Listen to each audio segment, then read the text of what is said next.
Salam damai sejahtera saudara-saudaraku yang terkasih, pencinta firman Tuhan. Berjumpa kembali dengan Bible Learning with Father Joseph. Bagaimana kabar Anda hari ini?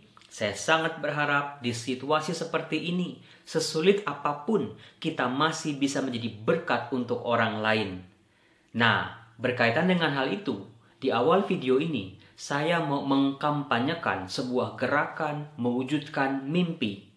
Latar belakangnya begini.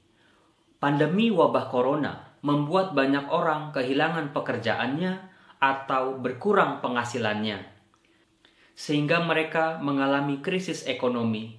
Salah satu pengeluaran yang paling besar yang memberatkan adalah bagaimana membayar uang sekolah anak-anak ataupun bagaimana membayar uang kontrakan. Dalam krisis yang seperti itu, pasti ada begitu banyak orang yang berdoa, semoga Tuhan campur tangan, Tuhan memberikan mukjizat kepada mereka untuk mengatasi kesulitan ekonomi mereka. Nah, saudara, saya mau mengajak Anda semua tanpa kecuali penonton video Bible Learning untuk membantu mewujudkan mimpi-mimpi dan harapan orang-orang ini.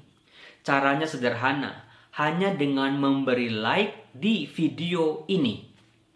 Kalau nanti video ini memperoleh like sebanyak 10.000 kali, sampai batas akhirnya 30 Mei 2020, saya akan memberikan beasiswa atau bantuan uang sebesar 5 juta rupiah tentang siapa mereka yang dibantu biar saya yang cari. Tentang dari mana uangnya untuk membantu, biar saya ambil dari penghasilan saya di YouTube ini. Tugas Anda sangat sederhana dan gampang, yaitu dengan memberi like dan juga sebarkan video ini kepada teman-teman Anda supaya sampai batas akhir Mei 2020 bisa mencapai like 10.000 kali. Pasti ada yang berkomentar, Romo Yosef, kalau mau membantu aja, ngapain repot-repot? Saudara, bukan itu poinnya. Nilai yang mau saya tawarkan adalah bagaimana setiap dari kita sebetulnya bisa berpartisipasi, membantu, ataupun meringankan beban-beban sesama kita. Jadi, jangan lupa di like.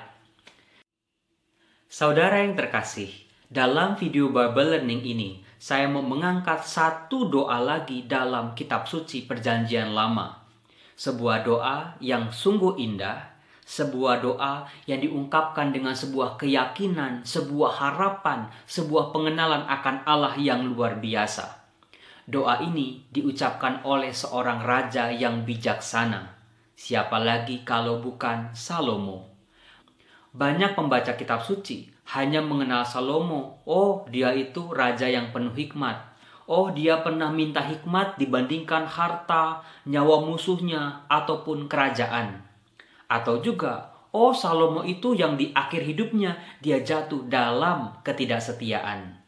Saudara-saudara, dalam kitab 1 Raja-Raja bab 8, kita bisa lihat doa Salomo yang luar biasa ini.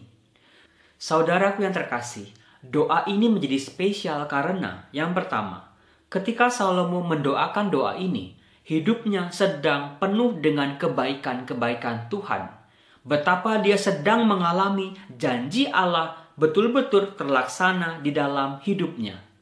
Allah pernah menjanjikan kepada Daud ayahnya bahwa nanti keturunan Daud akan mendirikan rumah bagi Allah.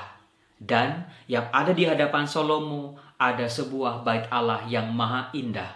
Saudara-saudara, biasanya nih ya, kalau kita berdoa pada Tuhan, kita lagi punya ada permohonan spesial yang sudah kita sangat harap-harapkan. Kita bisa berdoa dengan tekun, waktunya ya panjang, dengan penuh harapan, bahkan isak tangis. Berkali-kali dan terus berkali-kali, sampai permohonan itu dikabulkan.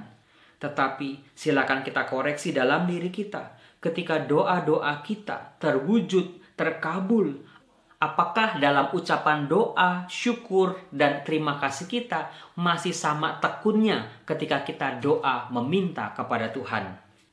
Lalu yang kedua, dalam doanya ini, Salomo mengungkapkan 7 permohonannya.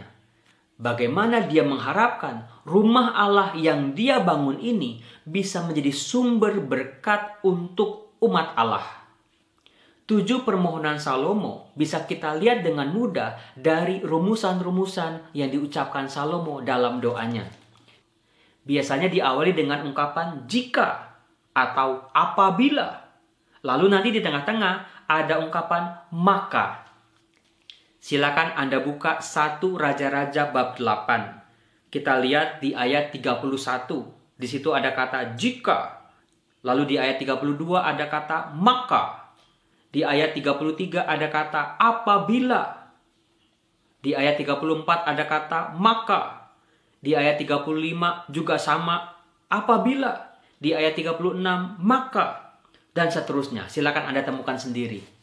Nah, saudara-saudara, dalam 7 rumusan doa Salomo, ini luar biasa.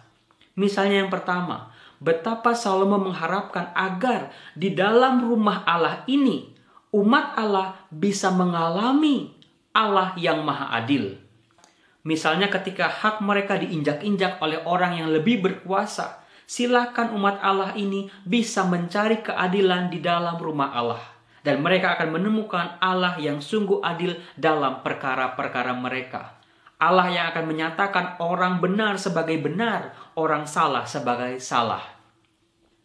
Di permohonannya yang kedua, di ayat 33, Salomo berdoa, bila suatu saat nanti umat Allah ini jatuh dalam dosa, dan mereka menyadari kedosaan mereka, kembali kepada Allah, dan berdoa di rumah Allah ini, mereka akan memperoleh pengampunan dan pemulihan dari hidup mereka. Kemudian di permohonan yang ketiga, di ayat 35. Di situ Salomo berdoa, bila suatu saat nanti langit tertutup, tidak ada lagi turun hujan. Sama situasinya seperti kita saat ini, di mana sumber-sumber kehidupan kita mengering. Bila mereka berdoa di rumah-Mu, ya Tuhan, maka Engkau akan memulihkan dan mengampuni dosa-dosa mereka. Dikatakan, maka Engkau pun kiranya mendengarkannya di sorga dan mengampuni dosa hamba-hamba-Mu, umat-Mu Israel. Dan Engkau kiranya memberikan hujan kepada tanah-Mu yang telah Kau berikan kepada umat-Mu menjadi milik pusaka. Dari doa Salomo, kita bisa menyadari saudara-saudara, pentingnya rumah Allah menjadi sarana, menjadi tempat umatnya mengalami kebaikan-kebaikan dan kemurahan Tuhan. Hal yang juga kurang lebih sama ada di permohonan yang berikut di ayat 37. Bahkan ini sangat relevan bagi kita. Dalam doanya Salomo berkata, bila suatu saat nanti di negeri ini ada penyakit sampar dan ada kelaparan, ada hama, bila umat-Mu berdoa di rumah-Mu ini, maka Engkau Tuhan akan mengabulkan dan memulihkan keadaan mereka. Di permohonan yang berikut di ayat 41, Salomo berdoa untuk orang-orang asing. Nanti kalau ada orang asing yang tidak mengenal Allah atau belum mengenal Allah, berdoa di rumah-Mu ini, maka Engkau Allah akan mendengarkan doa-doa mereka. Di permohonan yang keenam, yaitu di ayat 44. Bila suatu saat nanti umat Allah ini terdesak oleh musuh-musuh mereka karena mereka berdosa kepada Allah, kalau mereka berdoa di rumah-Mu ini, maka Engkau akan mengabulkan doa-doa mereka. Lalu di permohonannya yang ketujuh, saudara-saudara, sangat spesial. Itu ada di ayat 46 dan seterusnya. Salomo bahkan berdoa, suatu saat nanti Tuhan, kalau rumah Allah ini hancur oleh musuh-musuh mereka, bila mereka sadar dalam hatinya.